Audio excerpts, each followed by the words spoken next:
Oke, hai semuanya. Assalamualaikum warahmatullahi wabarakatuh. Sebelumnya, perkenalkan nama saya Kalisa Diva Anindya dengan NIM G002460.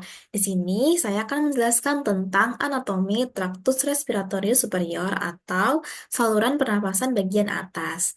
Nah, organnya itu ada sinus atau hidung, kemudian ada faring dan juga laring. Oke, yang pertama kita ke hidung atau nasus.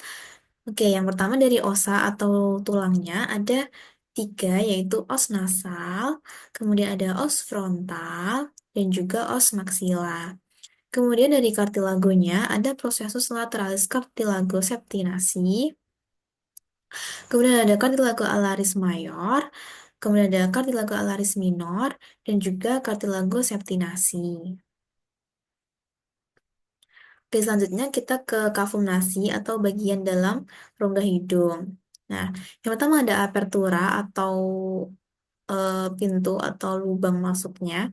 Itu kalau yang apertura nasalis anterior yang depan itu namanya nares, kalau yang apertura nasalis posterior yang belakang itu namanya coana. Kemudian untuk regionesnya atau pembagian regionnya ada vestibulum nasi, kemudian ada regio respiratoria, untuk yang pernafasan, dan juga olfaktoria, regio olfaktoria untuk penciuman. Nanti di sini ada nervus olfaktori. Nervus pertama olfaktori. Oke. Kemudian ke dinding lateralnya, kavum nasi itu memiliki tiga lengkungan tulang yang bertingkat atau nama lainnya kongka, yaitu ada yang kongka nasalis superior, kongka nasalis media, dan juga kongka nasalis inferior. Nah, dari ketiga kongka nasalis tersebut akan membagi kavum nasi menjadi empat saluran udara. Ada yang jadi recessus sphenoethmoidalis, ada yang meatus nasi superior, meatus nasi media, dan juga meatus nasi inferior.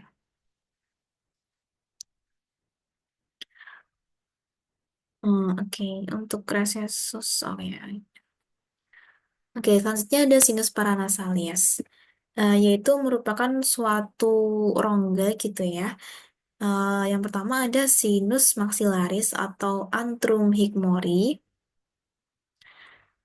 kemudian ada sinus frontalis, lalu ada sinus ethmoidalis yang terdiri dari selule ethmoidalis anterior et posterior, kemudian ada sinus sphenoidalis. Nah, pada penyakit sinusitis, dia itu biasanya terjadi peradangan pada sinus maxillaris. Kenapa? Karena dia itu kan nyekung ke bawah gitu ya, jadi agak sulit gitu untuk mengeluarkan si cairannya. Kan perlu gaya dorongan gitu untuk misalnya mau keluar gitu kan. Kalau yang lainnya kan dari atas turun ke bawah, jadi lebih mudah untuk keluar. Kalau ini kan karena dia nyekung gitu, jadi rawan untuk terjadi infeksi di sana. Oke. Selanjutnya ada faring. Nah, faring ini sendiri itu dibedakan menjadi tiga bagian. Ada yang nasofaring, orofaring, dan juga laryngofaring. Untuk nasofaring, dia berada di posterior nasus dan superior dari palatum molar. Dia setinggi VC1 sampai 2. Kemudian untuk yang orofaring, dia letaknya ada di posterior cavum oris, di belakang mulut kita ya, setinggi VC2 sampai 3. Kemudian untuk laryngofaring, dia ada di posterior laring, ada di belakang laring, setinggi VC3 sampai 5. Jadi urutannya 1, 2, 2, 3, 3, 5. Oke, selanjutnya kita ke nasofaring terlebih dahulu. Jadi untuk yang nasofaring ini dia tuh berhubungan dengan fungsi respirasi, di mana ada beberapa struktur penting di sana. Yang pertama ada opte atau ostium, pharyngeum, tuba auditiva, eustachii.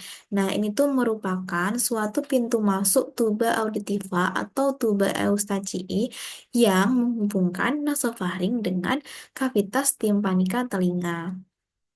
Jadi yang menghubungkan antara nasofaring dan juga telinga. Nah, kemudian ada tonsila faringea atau tonsila adenoidea. Dia terletak di membrana mukosa dinding posterior nasofaring. Nah, kalau misalnya ini membesar, nanti akan terjadi hipertrofi adenoid. Nah, kemudian ada torus tubarius. Torus tubarius itu dia ya merupakan peninggian di sebelah posterior dan juga superior opte. Jadi ada di belakang dan juga di atas opte. Eh, Kemudian ada torus levatorius. Nah, kalau yang levatorius ini dia itu ada di inferior, ada di bawahnya opte yang dibentuk oleh musculus levator pelli palatini. Kemudian ada yang namanya recessus pharyngeus. Nah, recessus ini terletak di dorsal torus tubarius dan memanjang ke atas sampai ke atap faring. Nah, di sana ada jaringan limfoid namanya tonsilla tubaria. Kemudian kita ke orofaring. Kalau orofaring ini dia berhubungan karena letaknya di belakang mulut ya, dia berhubungan dengan fungsi pencernaan. Nah, eh, pemisah antara kafum oris dan juga orofaring itu tuh namanya isthmus phaeocium. Nah, kemudian ada beberapa struktur. Yang pertama ada arcus palatoglossus, yaitu merupakan suatu pelipatan mukosa di anterior fossa tonsillaris yang terbentuk karena adanya desakan dari musculus palatoglossus. Kemudian ada arcus palatopharyngeus yaitu suatu pelipatan mukosa di posterior fossa tonsillaris. Kalau yang tadi itu di depannya fossa tonsil, kalau yang ini belakangnya fossa tonsil. Itu dia terbentuk karena adanya desakan dari musculus palatopharyngeus. Kemudian ada fossa tonsillaris itu sendiri, yaitu merupakan suatu cekungan di antara arcus palatoglossus dan arcus palatopharyngeus, dan ditempati oleh tonsilla palatina atau kita sebut biasanya itu kalau misalnya ada peradangan gitu ya di tonsilla palatina atau tonsilitis, kita sebutnya kalau orang sering umum menyebutnya amandel gitu. Nah, itu namanya tonsilla palatina. Kemudian ada vallecula epiklotika. Nah, di struktur inilah tempat tertampungnya benda tumpul yang tertelan. Misal ada kelereng gitu ya. Kalau misalnya masuk tertelan, gitu biasanya dia ada di nyangkutnya itu ada di vallecula epiklotika gitu. Oke, next ada laringofaring. Nah, ada beberapa struktur. Yang pertama, fossa piriformis, yaitu terletak di kanan dan juga kiri dari laringofaring. Nah, biasanya ini menampung benda tajam yang tertelan. Contohnya kayak kasus yang dia tertelan jarum peniti gitu ya. Jarum pentul ya, jarum pentul. Nah, itu nanti akan eh, tersangkut di fossa piriformis. Kalau yang benda tumpul kan di vallecula epiklotika, kalau yang benda tajam dia di fossa piriformis. Kemudian ada aditus laringis, yaitu merupakan pintu masuk menuju laring. Dan itu letaknya ada di dinding anterior laring ovaring. Oke, lanjut kita ke laring. Nah, laring ini ada beberapa tersusun dari beberapa kartilago laringis. Yang pertama ada kartilago tiroidea yang paling besar itu. Nah, ini dia tuh kalau misalnya di pria akan membentuk Adam's apple atau jagoan karena dia itu lebih lancip gitu derajatnya. Kemudian ada kartilago cricoidea yang di bawahnya tiroid. Kemudian ada kartilago epiglottis. Ini nggak terlalu kelihatan. Dia yang bentuknya tuh seperti daun. Kemudian ada kartilago arytenoidea yang ada di bagian dalam. Itu bentuknya seperti piramida dan di atasnya ada kartilago corniculata. Kemudian ada juga kartilago cuneiform dan juga kartilago triticea. Nah, pada laring ini, di dalam kavitas laringes, di dalamnya ini ada beberapa struktur penting. Nah, yang pertama ada plica vestibularis atau pita suara palsu.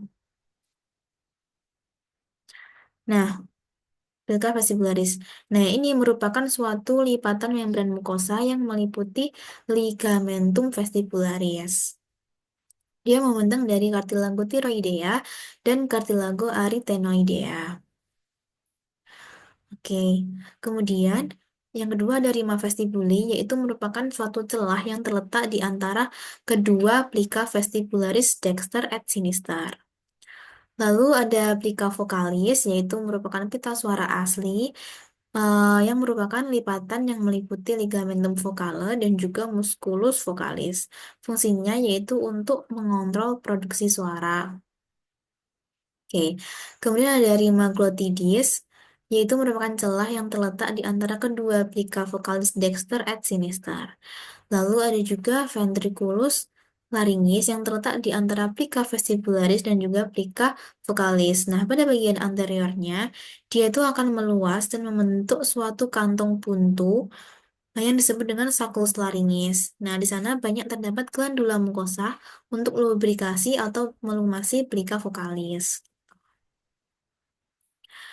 Nah, oke, mungkin cukup sekian penjelasan dari saya tentang anatomi dari saluran nafas atas yang meliputi hidung, laring, dan juga faring. Oke, cukup sekian dari saya. Wassalamualaikum warahmatullahi wabarakatuh. Terima kasih.